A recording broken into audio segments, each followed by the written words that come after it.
ايضا فيديو خاص بالصف الخامس الابتدائي منهج سعودي، وينفع برضو اي منهج عربي، وهي وحدة الزمن. بص الاول على السبوره كده. الدقيقه فيها 60 ثانيه، احنا الكل عارفينها. والساعه فيها 60 دقيقه. جميل. اليوم اللي احنا بنعيشه فيه 24 ساعه، 12 بالليل و12 بالنهار.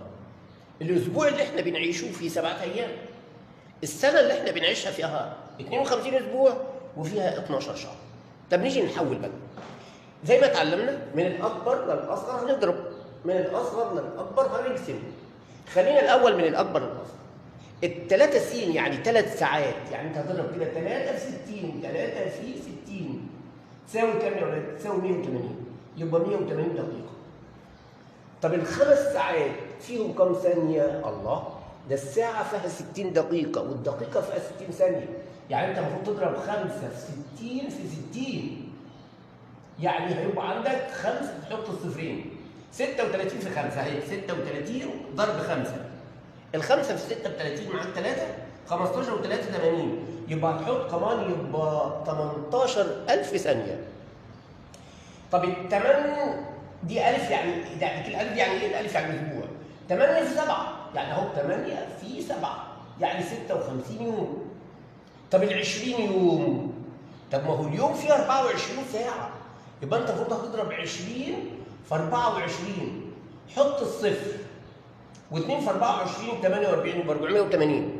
تعالى هنا 12 سنة فيهم كام شهر؟ طب ما هي السنة فيها 12 شهر، يبقى هتضرب 12 ضرب 12 طبعا معروفة ب 144 شهر. طيب الأربع سنوات فيهم كام أسبوع؟ طب ما هي السنة فيها 52، يعني هنضرب يا أولاد 52 ضرب 4، يبقى كده ادي 108 يوم. ننتقل على اللي بعديها، بس بسرعة بس. من الصغير للكبير هنقسم، يبقى تقسم من على 60، شيل الصفر مع الصفر 2 يبقى 7 دقائق.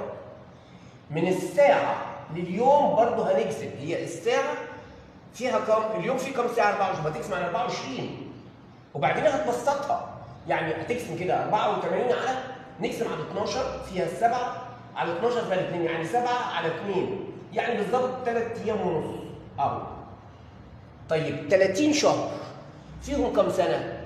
طب ما هي السنة فيها 12، يعني أنت المفروض تقسم ال 30 على 12، اقسم على الستة.